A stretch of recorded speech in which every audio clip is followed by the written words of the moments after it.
Nous sommes toujours au Mondial de l'Auto 2010 pour parler auto et assurance. L'assurance, justement, ce n'est pas toujours le cas. Certains conducteurs ne sont plus couverts quand ils causent un accident et les victimes ont du mal à être indemnisées.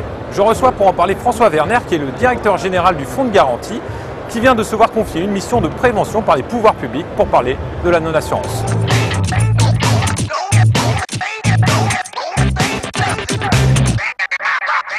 François Werner, bonjour.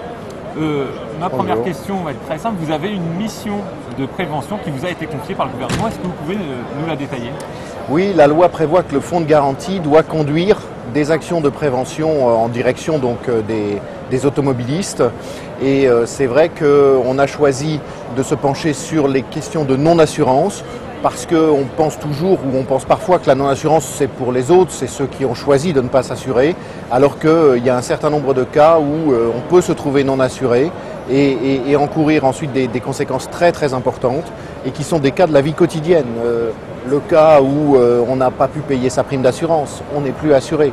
Le cas où on a un petit peu triché dans la déclaration, soit sur l'usage du véhicule, soit sur le fait que le véhicule était un petit peu trafiqué, boosté si je puis dire, ou soit sur le conducteur habituel où on a plutôt déclaré le papa que le fils parce que ça coûte moins cher.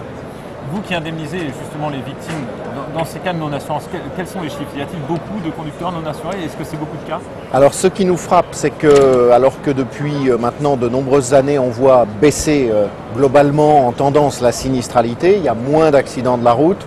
Nous, malheureusement, qui récupérons les dossiers où il n'y a pas d'assurance, eh ben, on ne voit pas baisser le nombre de nos dossiers.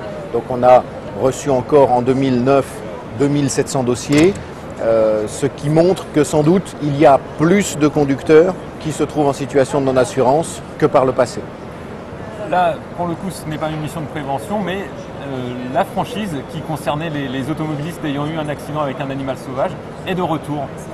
Et oui, c'est pas de gaieté de cœur, hein, je vais être honnête, c'est vrai qu'on préfère toujours couvrir au mieux les conducteurs, mais il y a deux questions derrière ça. Il y a une question d'équité d'abord, c'est la première, c'est-à-dire que si vous êtes victime d'un accident dont l'auteur, dont le responsable va prendre la fuite, d'un délit de fuite, vous ne serez indemnisé par le fonds de garantie qu'en cas de dommages corporels.